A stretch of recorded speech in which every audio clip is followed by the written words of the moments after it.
তৃতীয় দিনের আগে ম্যাচটা শেষ হয়ে যাবে এটা তো আমরা আসলে ভাবিনি, বিশেষ করে প্রথম ম্যাচের পর যেভাবে প্রথম ম্যাচে বাংলাদেশ পারফর্ম করেছে, 2 দিনে শেষ হয়ে যাওয়াটা কি একটু মন খারাপের বিষয় কিনা?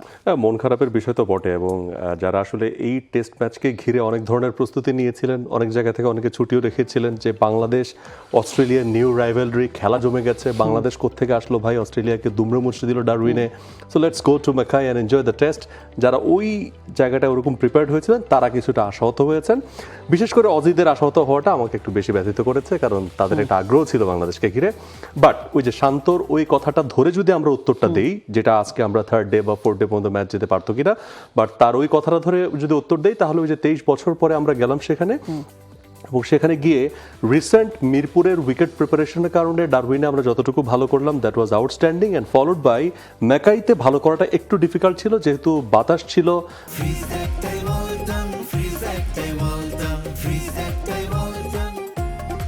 উইকেট প্রিপারেশন, সয়েল প্রোফাইল অথবা বাউন্স প্রোফাইলটা কম্পারেটিভলি ডারউইনের চেয়ে একটু বেশি ছিল, একটু হাই ছিল। সো ওইখানে বাংলাদেশ আসলে একটু কোপ আপ করতে তারা পারেনি এবং সেটা ম্যানেজ হয়নি। সো এই জায়গাটাকে বাংলাদেশকে আমি পুরোপুরি দোষারোপ করতে চাই না, অন্তত ম্যাকাই টেস্টের ক্ষেত্রে, কারণ আসলেই এই ধরনের প্রোফাইলে আমরা খেলে অভ্যস্ত না। কিন্তু মাহফুজ, তারপরও আমরা দেখেছি বাংলাদেশ ফার্স্ট ইনিংসে মাত্র 34 ওভার ব্যাটিং করেছে। দ্যাটস অ্যাকসেপ্টেবল যে আপনি টস হেরেছেন, আপনি বাতাসের কথা বলছিলেন বা উইকেটের যে প্রোফাইলের কথা বলছিলেন, সেটার কারণে বাংলাদেশ শুরুতেই 5টা উইকেট হারিয়েছে। মিচেল স্টার্ক তার প্রথম 5 ওভারে 5টা উইকেট নিয়েছেন। বাংলাদেশ যখন 15 রানে 5 উইকেট হারিয়ে ফেলে, তখন ওখান থেকে 64 রান করেছে। ওকে ফাইন, আপনি এই ডিফিকাল্ট সিনারিওতে ডিফিকাল্ট সিচুয়েশনে পড়েছেন, সেখান থেকে আপনি বের হতে পারেননি। কিন্তু সেকেন্ড ইনিংসে যখন বাংলাদেশ দ্বিতীয় দিনে ব্যাটিং করতে নামে, তখন প্রথম ঘন্টার খেলা প্রায় শেষ অমন অবস্থায় বাংলাদেশ ব্যাটিংয়ে নেমেছে এবং উইকেটটা তুলনামূলক একটু ফ্ল্যাট হয়ে আসছিল। 146 রানকে কি আসলে আমরা খুব বেশি বড় মনে করে ফেলেছিলাম কিনা? কারণ আমরা সবসময় বলি রান পাহাড়ে চাপা পড়েছে, এটা একটা প্রবাদ হয়ে গেছে। 146কে তো আর আপনি রান পাহাড় বলতে পারেন না, বা 146 রান আপনি পিছিয়ে আছেন সেটার কারণে আপনি ভেঙে পড়েছেন সেটাও বলতে পারেন না। সেকেন্ড ইনিংসে আমরা 38 ওভার ব্যাটিং করেছি, তার মানে হচ্ছে আমরা ফার্স্ট টেস্টে এক ইনিংসে ব্যাটিং করেছিলাম ক্লোজ টু 140 ওভার্স, 138 ওভার্স। সেখানে আমরা 2 ইনিংস মিলিয়ে 72-73 ওভার ব্যাটিং করেছি। এই জায়গায় তো আরেকটু বেটার করা যেতেই পারতো। ইউ আর অ্যাবসলিউটলি রাইট, কিন্তু এখানে ফ্যাক্ট যেটা, সেই জায়গাটা যদি আপনি একটু সফটলি মানে কনসিডার করেন, কারণ হচ্ছে ফ্যান অ্যাঙ্গেল অথবা এক্সপেকটেশন অ্যাঙ্গেল থেকে ব্যাপারটা অনেক হার্শ, মানে এটা আসলে মানা যায় না। কারণ আপনি যেটা বলছেন দ্যাটস ভেরি ভেরি লজিক্যাল, যে ভাই আপনি তো আপনার আগেই তো অস্ট্রেলিয়া ব্যাটিং করলো, 52 ওভার তারা ব্যাটিং করলো, সো সেখানে আপনি কেন পারলেন না? আপনি তো অ্যাটলিস্ট এই 146কে পার করে অন্তত 46 রান আপনি টার্গেট দিবেন, মানে এইটা তো একটা এক্সপেক্টেড ছিল। ইনিংস ডিফিট আপনার হওয়াটা ঠিক হয়নি। বাট ওই যে আসলে ঘটনাটা কেন ঘটলো, প্রথম ঘটনাটা ঘটেছে এখানে, ফার্স্ট থিং হচ্ছে সাইকোলজিক্যাল। প্রথম আপনি যখন 64 রানে অল আউট হলেন, তখন আপনি মোরালি ডাউন। এরপরে অস্ট্রেলিয়া যখন আবার 210 রানে অল আউট হয়ে গেল, তখন আমার কাছে মনে হয়েছিল যে এই জায়গা থেকে তারা স্পিরিটটা গেইন করবে, যে না আমরাই একা অবস্থা খারাপ না। অস্ট্রেলিয়া যদি প্রথমে ব্যাটিং করতো, আমার কাছে মনে হয় অস্ট্রেলিয়া 120 রানে অল আউট হতো, তাই না? কারণ ম্যাকাই টেস্টের এই brand new wicket for the first time, এটা ইন্টারন্যাশনাল টেস্টের জন্য ওপেন হচ্ছে। উইকেটটাকে এতদিন ধরে প্রিপেয়ার করা হয়েছে, একটা গ্রিনিশ গ্রাস, একটা গ্রাস কার্পেট, অ্যান্ড ফলোড বাই প্রথম দিনের প্রথম ঘন্টা আর্লি ময়েশ্চার, ঠান্ডা আছে, বাতাস আছে। সো ওইটাকে বাংলাদেশের বোলাররাও এক্সপ্লয়েট করতে পারতো। তো ওই জায়গা থেকে যখন 210 অস্ট্রেলিয়া অল আউট হয়ে গেল, আমি মনে করেছিলাম মেবি তারা এখান থেকে একটা স্পিরিট তারা ইন্টারনালি ইনজেক্ট করবে, যে আমাদের পক্ষেও সম্ভব, ম্যাচের একটা নিয়ন্ত্রণ আছে। ডারউইন টেস্টে তাদেরকে হারানো আর এখানে আবার কন্ট্রোলে ফেরা ওই শরীফুলের পারফরমেন্সের পরে, I thought they will be back. But আচ্ছা, আমি একটু থামাই। জি জি, ব্যাপারটা কি এরকম হয়েছে যে যা পাওয়ার পেয়ে গিয়েছি প্রথম টেস্টে, যা হওয়ার হয়ে গিয়েছে? না ভাই, এটা আবার এটা বলাটা ঠিক হবে না, কারণ দে আর প্রফেশনাল প্লেয়ার্স এবং তারা আসলে জেতার জন্যই মাঠে নামেন। আমরা সেকেন্ড টেস্টের ওই সময়টাতে দেখেছি যে টিম মোরালটা কি ছিল, তাদের বুস্টিংটা কি ছিল। শান্ত বারবার বলছিলেন যেটা হয়ে গেছে সেটা পেছনে আমরা ফেলে এসেছি, we are focusing on the second test. So ওইটা নিয়ে আসলে আমার কোনো প্রশ্ন নেই। বাট তারা প্রথমে হচ্ছে মোরালি ডাউন, আর সেকেন্ড নাবিল কাসার একটা জিনিস, ট্যাকটিক্যাল একটা জিনিস আপনি নিশ্চয়ই খেয়াল করেছেন, সেটা হচ্ছে অজিরা কিন্তু তাদের এই উইকেট প্রোফাইল সম্পর্কে খুব ভালো মতো জানে। কেন? তারা হচ্ছে এই মিস্টার কাজাকভ যখন তাকে গ্যাবা থেকে আনা হলো 2021 সালে, তার কাজটাই ছিল এই উইকেটটাকে আসলে পেস, বাউন্স অ্যান্ড ক্যারি নির্ভর করা, এবং 2021 সালের পর থেকে যে 3টা ফার্স্ট ক্লাস ম্যাচ হয়েছে সেখানে যে 100টা উইকেট বোলাররা নিয়েছে তার 83টা উইকেট পেসাররা নিয়েছে এবং 17টা উইকেট নিয়েছে স্পিনাররা। তো মিস্টার ক্যাজাকভ যে এটাকে গ্যাবা বানিয়ে বসে আছেন, আমার কথা হচ্ছে এই জিনিসটা তো আসলে ওই গ্যাবার উইকেটের সাথে তো বাংলাদেশ আসলে পরিচিত না।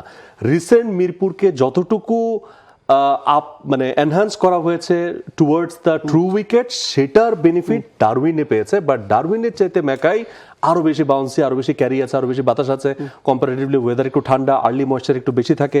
তো what ever the situation, second ইনিংসে বাংলাদেশ 95 রানে অল আউট, সেটা আসলে হওয়া উচিত হয়নি। বাট ট্যাকটিক্যাল জায়গাটা হচ্ছে এটা, আপনি হয়তো খেয়াল করেছেন মিচেল স্টার্ক 135 টু 140-তে তিনি কনসিস্টেন্টলি বলটা রাখার চেষ্টা করেছেন। অলসো প্যাট কামিন্স তিনি 139, 38, 37 এভাবে বল রেখেছেন, ক্লোজ টু 140। সো দুজন বোলার যখন ক্লোজ টু 140 বল করছেন, ওয়েবস্টার 120-22 করেছেন, হেজেলউড হয়তো বা 28-27 এরকম করেছেন, বাট দুইটা বোলার কিন্তু দুই এন্ড থেকে এই দুজনেই উইকেট পেয়েছেন বেশি। সো ওই যে মানে ক্যারির সঙ্গে বাউন্সের সঙ্গে যখন একটু গতি বেড়েছে এবং সেই সঙ্গে তারা যখন সুইংটা একটু বেশি আদায় করেছে বাংলাদেশি বোলারদের কাছ থেকে, কারণ আমরা কিন্তু 140-এ কেউ যাই নাই। আর দ্বিতীয়ত আপনি দেখেন এখানে যে পেস একটু বেশি কেন দরকার ছিল, হাসান মাহমুদের বোলিং পারফরমেন্সটা দেখে আপনি বুঝতে পারবেন। হাসান মাহমুদ ওই ডারউইনের উইকেটে তার যতটুকু সুইং তিনি পেয়েছেন এতটুকুতেই কাজ হয়ে গেছে, বাট এইখানে গতি দরকার ছিল আরেকটু, ওই গতিটা কিন্তু হাসান মাহমুদ প্রডিউস করতে পারেননি। সো কম্পারেটিভলি শরীফুল তার হাই আর্ম রিলিজের কারণে একটু বাউন্স বেশি পেয়েছেন, সুইংও একটু বেশি আদায় করেছেন, তিনি সাকসেসফুল হয়েছেন। সো আমাদের ওই বোলিং অ্যাকশনটা ছিল না, যেটা অস্ট্রেলিয়ার ক্ষেত্রে হয়েছে। সো অস্ট্রেলিয়ার সাথে ডারউইন থেকে আপনার ম্যাকাইয়ের পার্থক্য হচ্ছে এটা, extra pace, extra bounce, extra carry, এই জায়গাটাতে আমরা ম্যানেজ করতে পারি না, কারণ we are not use to. Okay, আমরা নেগেটিভ সাইড নিয়ে কথা বলবো। Let's talk about something positive. ইতিহাসে প্রথমবারের মতো বাংলাদেশ টেস্ট র্যাঙ্কিংয়ের 6 নম্বর পজিশনে উঠে এসেছে। এত বছরের টেস্ট ইতিহাসে বাংলাদেশ এর আগে কখনোই 6-এ উঠতে পারেনি, সর্বোচ্চ 7 নম্বরে উঠেছিল টেস্টে। ওয়ানডেতে আমরা বিভিন্ন সময় 6-7-এ ছিলাম এবং আমরা দেখেছি টি-20-তে একটা অল্প টাইম পিরিয়ডের জন্য আমরা 4 নম্বরে উঠেছিলাম। তবে test is a different ball game. টেস্টে 6 নম্বরে ওঠাটা অবশ্যই একটা বড় পজিটিভ সাইড, এবং একই সাথে বাংলাদেশ ওয়েস্ট ইন্ডিজ, পাকিস্তান, শ্রীলঙ্কা 3টা দলকে টপকে 6 নম্বরে উঠেছে। যদিও আমরা রেটিংয়ে দেখছিলাম খুব ক্লোজ, বাংলাদেশের পর রেটিং 78, শ্রীলঙ্কার 76 এবং ওয়েস্ট ইন্ডিজ পাকিস্তানও খুব ক্লোজ আছে, সেখানে জিম্বাবুয়ে অনেকখানি পিছিয়ে আছে। ধারাবাহিকতাটা ধরে রাখাটা আসলে এই জায়গা থেকে কতটুকু গুরুত্বপূর্ণ ইজ বিকজ বাংলাদেশ ঘরের মাটিতে ভালো খেলে, তবে অ্যাওয়েতে ভালো না করলে এই র্যাঙ্কিংটা ধরে রাখাটা ডিফিকাল্ট হবে, এবং সামনে সাউথ আফ্রিকা সিরিজ আছে। এবং ঠিক এটার উপরেই বাংলাদেশের উপরে নাম্বার 5 হচ্ছে ইংল্যান্ড, তারপরে নাম্বার 4 হচ্ছে ইন্ডিয়া। সো মানে বাংলাদেশের জাস্ট অবস্থানটা আপনি চিন্তা করেন যে আমাদের পরে হচ্ছে শ্রীলঙ্কা, পাকিস্তান, উইন্ডিজকে আমরা রেখেছি, আর আমাদের ঠিক উপরে ইংল্যান্ডকে আমরা ছুঁই একটা দূরত্বে আমরা অবস্থান করছি। সো এইটা একটা খুব পজিটিভ দিক। এই যে আমরা কার্ডে যেটা দেখলাম যে ইংল্যান্ডের হচ্ছে 99, সো বাংলাদেশের সাথে মোটামুটি এই গ্যাপটা পূরণ করতে গেলে আমাদের আরো ম্যাচ জিততে হবে, এবং সেক্ষেত্রে যত কনভিন্সিং ভিক্টরি হবে তত বেশি রেটিং পয়েন্ট মানে আমি দুটা গ্রাফিক্স দেখে এটা আসলে বুঝতে পারছি যে 1 to 5 they are playing in a different zone, 6 to 10 they are playing in a different zone. Asian কান্ট্রিগুলো except India, they are the bottom 5. So ওই জায়গা থেকে বাংলাদেশের উত্থানটা খুব পজিটিভ, এবং সামনে খুব গুরুত্বপূর্ণ সিরিজ আসছে। আই বিলিভ বাংলাদেশ অন্তত ডারউইন এবং ম্যাকাই থেকে, পেস অ্যাটাক থেকে যেই রসদটা বাংলাদেশ পেয়েছে, যে পজিটিভিটি পেয়েছে, পুরো ওয়ার্ল্ড ক্রিকেটের কাছ থেকে যে ধরনের অ্যাপ্রিসিয়েশন পেয়েছে, এবং যে সাহসটা, নাবিল কাসার মোস্ট ইম্পর্টেন্ট হচ্ছে আপনি এই সেনা কান্ট্রিজগুলোকে আপনি হারাতে পারেন, দিস 4 বিগ কান্ট্রিজ, এদেরকে আপনি হারাতে পারেন, এই যে একটা বিলিভ আপনি অর্জন করলেন, মানে এটা তো আমরা অন্য সময় দেখেন যে যখন আমরা এর আগে 2008-9 যখন হচ্ছে আমরা ওয়েস্ট ইন্ডিজের এগেনস্টে জিতলাম, তো তখন কি বলা হয়েছিল ওয়েস্ট ইন্ডিজের মেন টিম খেলে নাই। তারপরে যে 21 সালে যখন অস্ট্রেলিয়ার সঙ্গে আমরা জিতলাম, সিরিজ জিতলাম, তখন বলা হয়েছে মেন টিম জিতে নাই। বাট ওই জিনিসগুলো হয়তোবা ফুললি আপনাকে চার্জ আপ মানে করে না বা করবে না, কারণ আসলেই আপনি যখন ফুল স্ট্রেংথের টিমের সঙ্গে জেতেন না, তখন এটা খুব বেশি আপনাকে কনফিডেন্স দেয় না। সো এই কনফিডেন্সটা এটা খুব important, because full strength Australia টিমের সাথে আপনি জিতেছেন, এর চেয়ে বেশি স্ট্রেংথেন টিম আর নাই।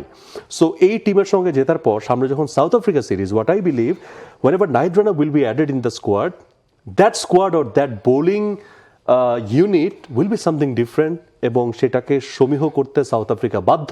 And I think south Africa মাটিতে সাউথ আফ্রিকা তারা ব্যাকফুটে অথবা একটা মেন্টাল প্রেশার নিয়ে বাংলাদেশের এগেনস্টে খেলতে নামবে, and Bangladesh should capture this, এবং অবশ্যই সাউথ আফ্রিকার সঙ্গে 2-0 জেতার প্ল্যান নিয়ে বাংলাদেশের নামা উচিত। And it's possible if you can beat Australia in their condition, and why not in South Africa?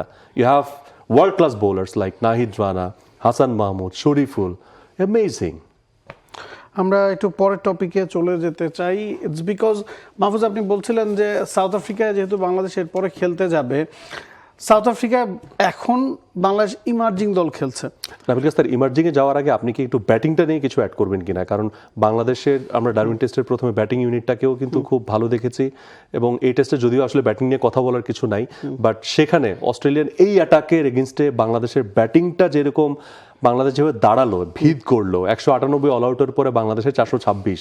So how are you considering this? Is it a statement towards the world against the top bowlers? না দেখুন, আমি এখানে শান্তর একটা কথা একটু specially বলতে চাই। শান্ত বলেছিলেন যে সাদমান প্রথম টেস্টের প্রথম ইনিংসে রান করতে পারেনি, তবে তিনি 20টা বল খেলেছিলেন। ওই 20টা বল কতটা ক্রুশাল ছিল সেটা কিন্তু সেকেন্ড টেস্টে গিয়ে আমরা প্রমাণ পেয়েছি। সেকেন্ড টেস্টে যদি ওপেনিং পেয়ার 40টা বল ফেস করতে পারতো, 50টা বল ফেস করতে পারতো, সেক্ষেত্রে আপনার 12 রানে 500 উইকেট হারাতে হতো না। একজন ব্যাটসম্যান যদি 20 বল ফেস করে 2 রান করেন, তাকে হয়তো আপনি ব্যর্থ বলবেন, কিন্তু তিনি কিন্তু নতুন বলের 5টা ওভার খেলে দিচ্ছেন। ক্রিকেটিং অ্যাঙ্গেল থেকে এটা খুব ভালো, ঠিক না? আপনার যদি ওপেনিং প্লেয়ার যদি 10 ওভারে 20 রান করে এবং দুজনই আউট হয়ে যান, তারা কিন্তু নতুন বলের যে সুইং বা মুভমেন্টটা সেটা শেষ করে দিচ্ছেন। তখন গিয়ে পরের ব্যাটসম্যানদের জন্য কাজটা সহজ হচ্ছে।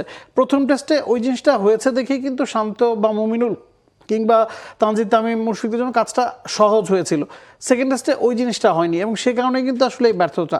এবং সবচেয়ে বড় কথা হচ্ছে, শান্ত পোস্ট ম্যাচে যখন কথা বলছিলেন তখন তিনি এই কথাটা জানিয়েছেন যে আমরা প্রথম টেস্টে দেখিয়েছি what we are capable of, second টেস্টে হয়নি, না হওয়ার কারণ আমরা 23 বছর পর এখানে খেলতে এসেছি, এবং এই ধরনের উইকেটে খেলে আমরা অভ্যস্ত না। আমরা যদি 1 বছর অন্তর অন্তর খেলার সুযোগ পেতাম, ঘটনাটা ডিফারেন্ট হতো। এই কথাটা শান্ত বলতে পেরেছেন বা এই দাবিটা শান্ত করতে পেরেছেন, ইটস বিকজ প্রথম টেস্টে বাংলাদেশ প্রায় 250 রানের লিড নিয়েছিল। বোলিংয়ে তো বাংলাদেশ ভালো করেছে, ব্যাটিংয়েও ভালো করেছে। বোলিং তো দুটা টেস্টের যে কতগুলো ইনিংস হয়েছে সবগুলোতেই ভালো হয়েছে। এখন ব্যাটিংয়ে ভালো করার কারণে কিন্তু তিনি ওই দাবিটা জানাতে পেরেছেন, ওই টেস্টটা জেতার কারণে দাবিটা জানানো গেছে। যদি আমরা ওই টেস্টটা জিততে না পারতাম, সেক্ষেত্রে তো আর আপনি ওই দাবিটা জানাতে পারতেন না। এটাই আমার কাছে মনে হয় যে এই সিরিজে আসলে বাংলাদেশের সবচেয়ে বড় পাওয়া। এন্ড ডু ইউ থিংক বাংলাদেশে ধরেন যে কিছু বাউন্স প্রোফাইল বেটার এমন কিছু উইকেট আছে, এর মধ্যে বগুড়াকে সবচেয়ে বেশি হাইলি রেট করা হয়, তারপরে হচ্ছে সিলেটকে মানে কালচার করার ক্ষেত্রেও কিন্তু অনেক ধরনের আলোচনা আসে। সো ডু ইউ থিঙ্ক যে মিরপুরের যে উইকেটটা যেভাবে আসলে প্রিপেয়ার করা হয়েছে, আরেকটা উইকেট আরেকটু হাই বাউন্স প্রোফাইলে প্রিপেয়ার করলে বাংলাদেশ আরেকটু বেটার প্রিপারেশন নিতে পারবে? না, সেটা তো অবশ্যই। অ্যাওয়ে ম্যাচে ভালো করতে হলে আপনার ওই ধরনের একটা উইকেট তো বাংলাদেশে থাকা লাগবে, যেখানে গিয়ে আপনি অনুশীলন করবেন, যেখানে গিয়ে আপনি প্র্যাকটিস করবেন। এখন মিরপুরের উইকেট বলতে আমরা যেটা বুঝি, আমি পার্সোনালি সবাই যতই সমালোচনা করুক, আমি সেটার সমালোচনা করতে চাই না। অস্ট্রেলিয়া থেকে 2 দিনের টেস্ট শেষ হয়নি, আপনি কি সোশ্যাল মিডিয়া দেখছেন 2 দিনে কেন টেস্ট শেষ হলো? ওদের অ্যাডভান্টেজ ওরা নিয়েছে। তো আমাদের এখানে আমরা 2 দিনে তো টেস্ট শেষ হতে দেখি না, 3 দিন 4 দিন পর্যন্ত যায়। তো আমাদের এখানে যদি আমরা স্পিন ট্র্যাক বানিয়ে সেটা সুবিধা নেই, সমস্যাটা কি? অস্ট্রেলিয়া তো সেই সুবিধাটা নিয়েছে, সাউথ আফ্রিকা গেলে কি সাউথ আফ্রিকা সেই সুবিধাটা নিবে না? তো আমার কাছে মনে হয় যে হ্যাঁ, আপনার যদি অনেকগুলো মাঠ থাকে, 2-1টা মাঠে যদি আপনি ভিন্ন ধরনের প্রস্তুতি নিতে পারেন, that will be helpful for away series.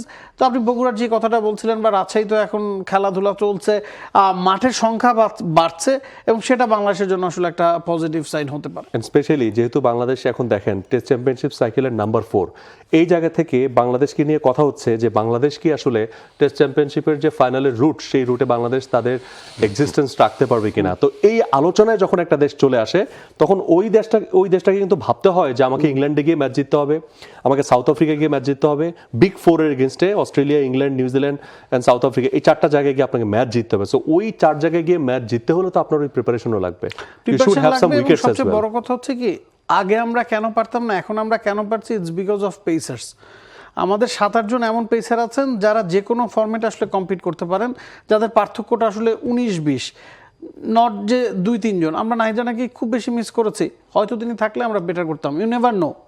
Hasan Mahmud Shorifullah কিন্তু তাকে খুব বেশি মিস করতে দেন। ম্যাকাইতে 150-এর বল যে কি হতো, আমি সেটা খালি ভাবছি যে অস্ট্রেলিয়ান ব্যাটারদের অবস্থাটা কি হতো। মানে দর্শকরা আসলে খুব বেশি মজা পেত। এন্ড ডু ইউ থিঙ্ক আরেকটা ঠিক এই জায়গাতে একটা সিমিলার কোয়েশ্চেন যেটা আমার মাথায় ঘুরছে এই আলোচনার ভিতর দিয়ে, যে বাংলাদেশের কি আরেকটু অ্যাগ্রেসিভ খেলা উচিত কিনা? যদিও এখানে আসলে বোলিংটা অপ্রাসঙ্গিক এই বিষয়ে কথা বলা, তারপরও ভবিষ্যতের প্রেক্ষাপটে ডু ইউ থিঙ্ক যে যেসব উইকেটে ধরেন লাইক ম্যাকাই, হ্যাঁ ম্যাকাইয়ের তো আসলে উইকেট প্রোফাইল আমাদেরকে বলেই দিয়েছিল যে 100-তে 30 সেটা পেসারের উইকেট নিয়েছে, তো সেখানেও আমরা কেন 2 স্পিনার আর 3 পেসার খেলায়, আমরা কেন 4 পেসারে যাইতে পারি না? মানে ধরেন তাইজুল ডেফিনেটলি বাংলাদেশের সাকসেসফুল বোলার, সে বাংলাদেশের কিছু কিছু উইকেট সাপেক্ষে কি আমরা এই ডিসিশনটা চেঞ্জ করে ফোর্থ সিমার ইন্ট্রোডিউস বাংলাদেশ করার সময় হয়েছে কিনা? Do you think fourth seamer introduce আপনি যে কোনো সময় যে কোনো জায়গায় করতে পারেন, এটা আপনাকে যে বাইরেই করতে হবে তা না।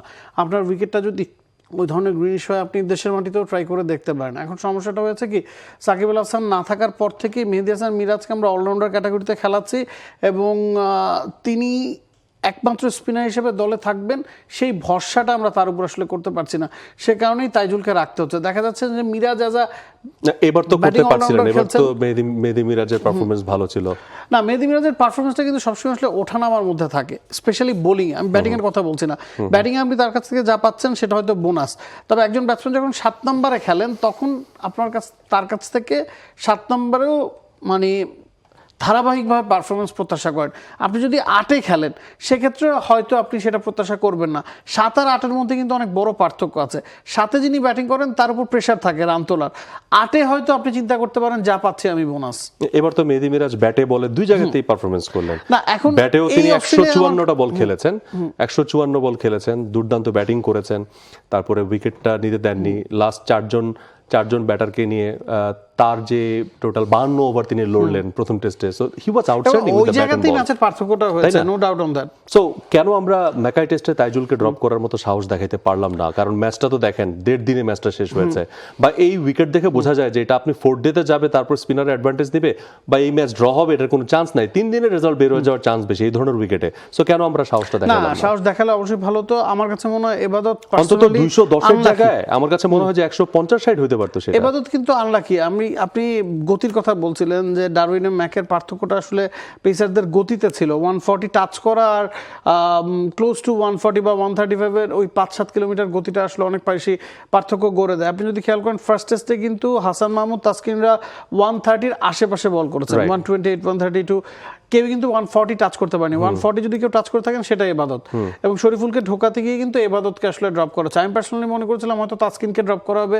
এবাদত অনেকদিন পরে আসলে টেস্টে মনে হচ্ছিল যে ছন্দ ফিরে পাচ্ছেন, এবং মাত্র 1 ম্যাচ খেলার পরে তাকে ড্রপ করাটা আমাকে একটু আসলে মানে আমার কাছে বিষয় লেগেছে। ইটস বিকজ আমি ভেবেছিলাম যে যেহেতু তিনি ছন্দে ফিরেছেন এবং বাকি দুজন হচ্ছে তিনি বেশি গতি সঞ্চার করছেন, আপনার ভ্যারিয়েশনও কিন্তু দরকার হয়। ম্যাকাইতে গতি দরকার ছিল না। সো তাইজুলের জায়গায়, কারণ তাইজুলকে দেখেন যখন শান্ত তাকে বোলিং এ আনলো 4 ওভার করার পর তাকে আবার স্টপ করে দিয়েছে। কেন? কারণ এটা এখন এখানে ডিমান্ড করছে না, উইকেটই ডিমান্ড করছে না স্পিন।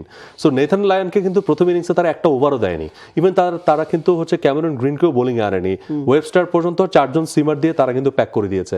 সো আমার কাছে মনে হয় যে এই ধরনের জায়গায় কি আমরা আসলে একটু টিপিক্যাল থাকছে কিনা বা ট্রেডিশনাল থাকছে কিনা, বা এখান থেকে একটু বের হতে ভয় পাচ্ছে কিনা। সো থাকে না যে কিছু কিছু উইকেট সাপেক্ষে কিছু কন্ডিশন সাপেক্ষে একটু অ্যাগ্রেসিভ যাওয়া। সো আলোচনাটা অনেক লম্বা হয়ে গেছে, আমার মনে হয় নেক্সট টপিকে যাওয়া যায়। আমি আপনার সাথে পুরোপুরি একমত যে এই ধরনের ক্ষেত্রে কিছু বোল্ড কল আপনাকে নিতে হবে যদি আপনি জিততে চান, এবং বোল্ড কল নিতে হলে সেক্ষেত্রে ক্যাপ্টেনকে আসলে এগিয়ে আসতে হবে বা ক্যাপ্টেনকে ওই ডিসিশনগুলো নিতে হবে। ওই খারাপ হতো না কিন্তু আপনি দেখেন তাইজুল না ব্যাটে না বলে এই টেস্টে তিনি পার্থক্য গড়েছেন, বাট এবাদত থাকলে বোলিং এ ডেফিনেটলি কিছু না কিছু পার্থক্য তিনি গড়ে দিতেন। এটা হচ্ছে আমার লজিক।